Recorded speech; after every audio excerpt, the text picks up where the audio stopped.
முடியாது என்று எப்படி சொல்வது? இதுதான் இன்றைய தலைப்பு. முடியாது என்பதை எப்படி சொல்லுவது என்றால் சொல்லித்தானே ஆக வேண்டும். ஆனால் சொல்லும் பொழுது நமக்கு சில மன வருத்தங்கள் இருக்கலாம், அல்லது அவர்களை புண்படுத்தி விட்டோமோ என்ற ஒரு எண்ணம் இருக்கலாம். ஆனால் இவை அத்தனையும் கடந்து சொல்லுகிற விதத்தில், சொல்லுகிற பாணியில் சொல்லும் பொழுது அவர்கள் ஏற்றுக்கொள்வார்கள். ஏற்றுக்கொண்டுதானே ஆக வேண்டும்.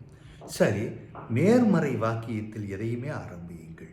நான் செய்ய வேண்டும் என்று தான் இருந்தேன், ஆனாலை இன்னொரு முறை தூக்குங்கள், அவ்வளவுதானே. தெளிவாக குறிப்பிட வேண்டும்.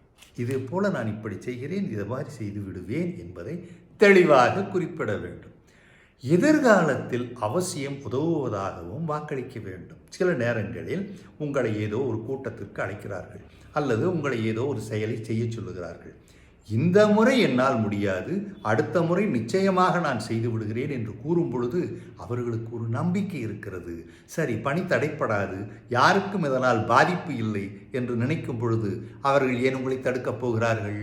சரி, உங்கள் நிகழ்ச்சி தொகுப்பை சரிபார்த்து தற்போது நடந்து கொண்டிருக்கும் பணிகளை சுட்டிக்காட்டி 2 பணிகள் நடைபெற்று கொண்டிருக்கின்றன, இதில் இவ்வளவு முடிந்திருக்கிறது, நான் வருவதனால் இதற்கு சில பிரச்சனைகள் வரும், அதனால் நான் தவிர்த்து விடுகிறேன், நீங்கள் வேறு யாரையாவது வைத்து விழாவை நடத்தி கொள்ளுங்கள் அல்லது நிகழ்ச்சியை நடத்தி கொள்ளுங்கள் என்பதை தெளிவாக தெரிவித்து விட்டால் அவர்கள் உங்களையும் தவறாக நினைக்க மாட்டார்கள், நிகழ்ச்சியையும் நல்ல முறையில் நடத்துவதற்கு உதவும் அல்லவா?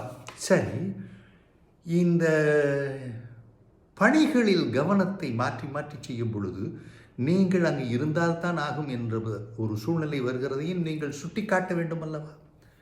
நேர்மறையில் ஆரம்பித்து எதிர்மறையை கூறிவிட்டு வேறொரு நேர்மறையை கூறும் பொழுது அந்த வாய்ப்பு வசப்படுகிறது என்பதால் மற்றவர்களும் உங்களை பற்றி தவறாக நினைப்பதற்கு வாய்ப்பு இருக்காது. இப்படி செய்துக்கொள். முதலில் நீங்கள் ஒத்துக்கொள்கிறீர்கள், பிறகு ஏதோ ஒரு காரணத்தினால் இயலாமையை தெரிவிக்கிறீர்கள்.